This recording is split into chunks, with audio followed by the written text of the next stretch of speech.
Today's April 9th, 2019, and this is episode 98 of PlaneSavers. Yes, folks, that is winter time, and yeah, it's not doing too well over there right now. It is minus 1 degree Celsius, which is 30 degrees Fahrenheit, and there's Stuka.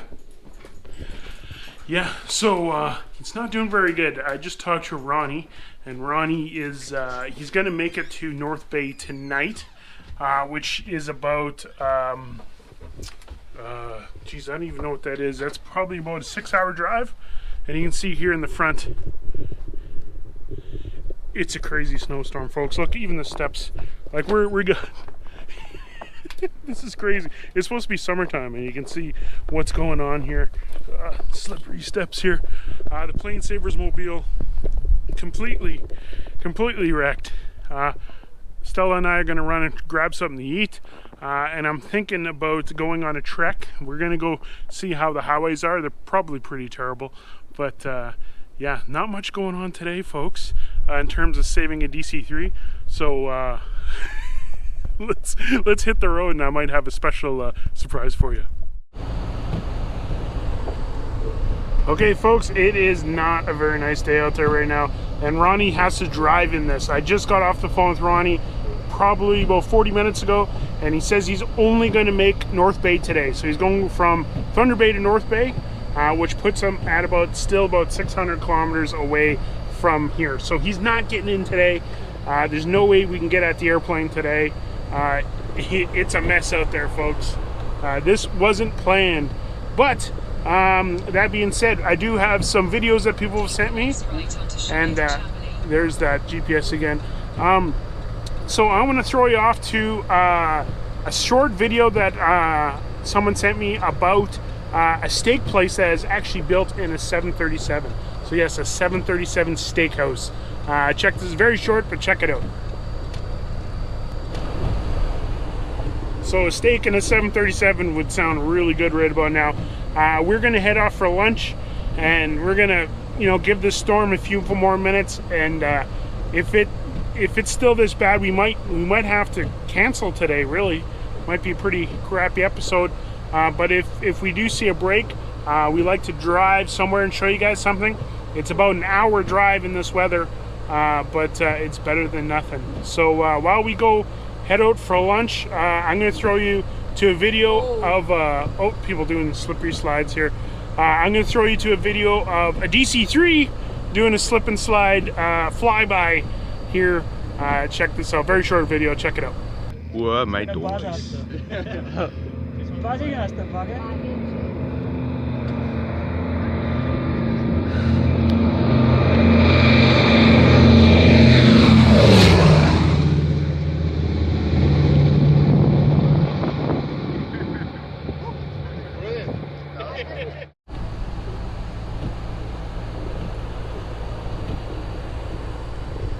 I hope you guys like that little bit of a flyby.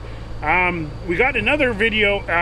It's downloading right now, so we're gonna watch it together. All I seen is got a PlaneSavers card. The gentleman who sent to me said he shot it on his phone. So let's watch that right now. Hello, good people of PlaneSavers land. This is PlaneSavers Yorkshire edition. It's 29th of March. Weather's about 13, 14 degrees centigrade. I'm being invaded by the cat. Hello, Sylvester. And this is my project. Oh, one of my projects. It's a 1946 built Cessna 140, which I saved from all probability getting scrapped.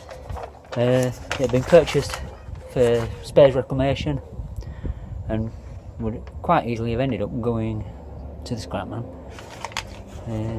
Excuse the noise. A bus enhancing the audio. We had an aircraft fly over earlier, but I didn't see what it was. You see, she's a bit of a mess. After I purchased her, there was a bit of a mix-up. Somebody thought I only wanted the cockpit section, so they very kindly cut the tail off. Hello again, Sylvester. And the beacon, took the aerial off, but I've got those parts, so there'll be a bit of grafting going on there. So there she is. Probably maybe only ended up with a cockpit section. The other project is this, also a 1946 built. It's an air coupe. Weird little design. It doesn't have rudder pedals because the rudders and ailerons are linked.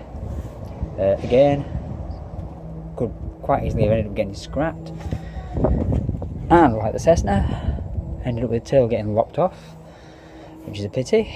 The wood in there is only so I can stand in it and work on it. I've just cleaned up the cockpit comb, and my next job is the instrument panel. I'm going to start working on that, then clean up all the interior. This is project number 1, by the way. Going to be going first. I took the windscreen off. I've stored that away. I've got several parts for the, well, not for this one, but for the Cessna, squirreled away. And yeah, there you go. So that was there just for me to stand on while I work on it, so I don't do any more damage than what's already happened. And I've got quite a few instruments and what have you for the Cessna squirreled away. The rib up there I've had to replace because that was missing, but the spare rib came with it, and of course not all the holes lined up. My next job on the Cessna will be removal of the seat box, the seat pan, and the undercarriage box there.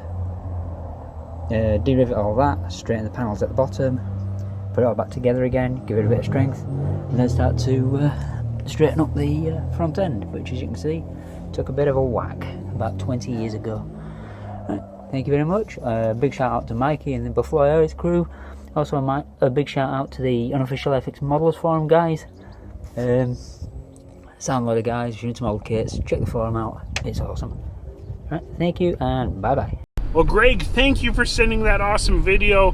Very cool. I hear you can send some more with some DC3s. I'm looking forward to it. But now we're hungry. Let's go find a place to eat. So we're here. Actually, believe it or not, we stopped at this huge, big Burger King here. Yeah, the snowstorm is going crazy. We're gonna have a bite to eat. The quick side note, Corey Dodd and I, whenever we traveled around the world with the 215s and stuff, we'd always stop at a Burger King. So this Burger King's for you, Corey. Let's go in, grab something to eat, and then make a decision on if we're going to continue with our trek. So yeah, hopefully the snow's it's not doing too bad right now, but as you can see, the screen's probably getting pretty full of wetness. So yeah, let me enjoy a burger and I'll get right back to you. Good news, folks, it quit snowing. So that's the aviation gods telling us that it is okay to continue on our adventure. Yeah, so yeah, we're gonna head off on the road. We still got about a 40-minute drive, but we're going to one place that I really want to show you guys, and I'm excited to see. To give you a hint on where we're going, check out this awesome video we got from Norway. Check this out. This is DC3 is probably as close as to what ours will hopefully look like in Oshkosh. So check this out right now. So, PlaneSavers Edition Norway. This is the Dakota hangar. Their DC3, which had a mishap during recent flying where the cylinder came out through the cooling. And just to show you guys, here's Mikey's bird, or what he loves. A proper CF-104 Starfighter. Very cool video out of Norway. That DC3, that silver DC3 looks absolutely amazing. Love the roundel on it. Yeah, so that's kind of what our DC3 is going to look like. Hopefully, I don't know if we'll get it that shiny, but yeah. So the airplane at the end of it. That's the clue, folks. We are still about 22 minutes on the road to our destination. If you guys know me, you know exactly what aircraft I'm talking about. There it is, folks, Starfighter. So here we go, folks. Here's a CF-104 Starfighter, and this is number 784. Let's learn a little bit more about this particular Starfighter. So folks, basically it's saying this CF-104 comes from the original F-104 Starfighter. It is licensed by Canadair and operated with an Orenda-built J79 turbojet engine. The CF-104 was in service for the RCF from 1961 to 1986 in Canada and Europe, and mostly with the 417 Squadron, operational training 421, 439, 444, 441. And there's its characteristics, folks. 55 feet long, 22-foot wingspan, weighs 26,800 pounds, 15,800 pounds thrust, max speed of Mach 2, service ceiling 55,000 feet, operational range 745 miles.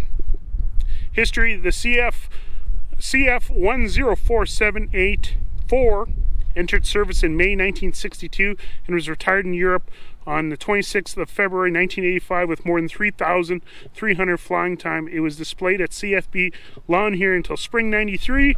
It was moved to 16th Wing upon Canadian Forces Europe closure.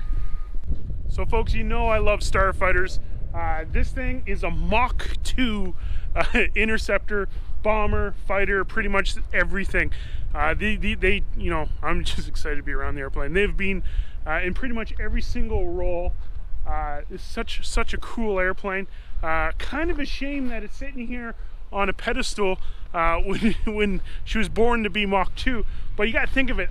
Canadair built the CF 104 version. They built about 200 of them, and not very many are surviving. There's a whole bunch in Turkey. Quick little history lesson on the designer. The designer on this thing was Kelly Johnson, and Kelly Johnson is renowned around the world and in history as probably one of the best aircraft designers of all time. The reason he built this aircraft was during the Korean conflict. He went to go check out because I guess the F-86 Sabres were falling behind in the Russian MiGs.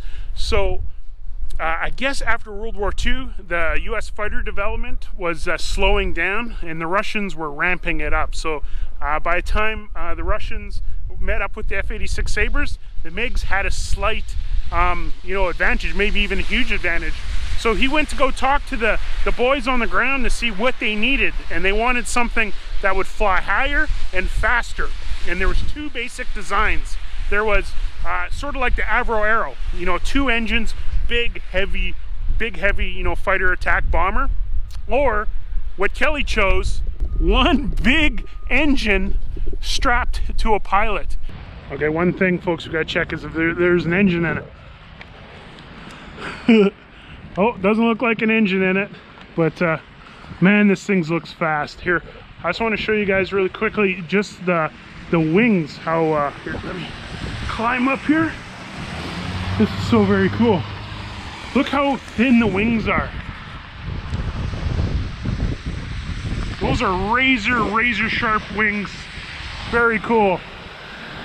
Very cool.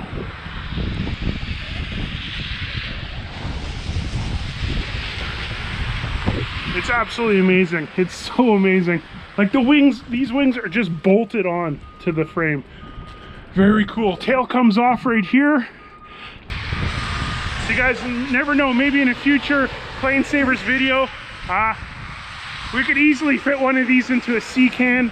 Gotta pop that nose off, unbolt the wings and the tail.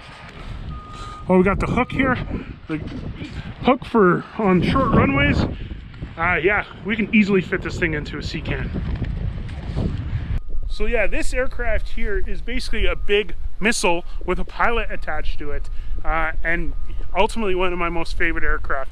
Kelly Johnson went on to develop some legendary aircraft, including the U-2 spy plane, the Lockheed A-12, and of course which became the SR-71 Blackbird, and basically is the reason why there's an Area 51 right now at Lockheed Skunk Works. So check this bad boy out. As you can see, the weather cleared up. I was worried that this airplane would be covered in snow, but yeah, it is very good. Everybody's watching, driving by, looking at me, wondering why I'm recording, but it is definitely worth it. Here, I gotta clean the thing off. Ronnie is still on the road. He's got about, he's got a long ways to go, folks. So he's gonna, like the same snowstorm that we're in, he was in, so he is gonna make it to North Bay tonight. And then he's going to be off to here tomorrow. We're going to have to meet him on the highway and show him the way in. So tomorrow's episode, hopefully, we're going to have a lot more Ronnie, and we're going to get him set up. And yeah, so hopefully you liked everything. Hopefully you liked the quick look at the Starfighter and the little Kelly Johnson thing. So thank you everybody for joining us on today's episode. Hopefully the 2-hour drive to see this bird was worth it. Tomorrow, Ronnie gets to the airplane. We're going to start working on the airplane. We got forklifts coming. We got to get those wings off. A lot of stuff happening. Today is hopefully the last day of cruising around. So I can't wait. The reason we're here is work on the airplane. So yeah, I can't wait for it to happen. So thank you for joining us on today's episode. Hopefully you liked it. Big shout out to Kelly Johnson for designing some cool airplanes. And we'll be seeing you tomorrow. Thank you and have a good night. Bye.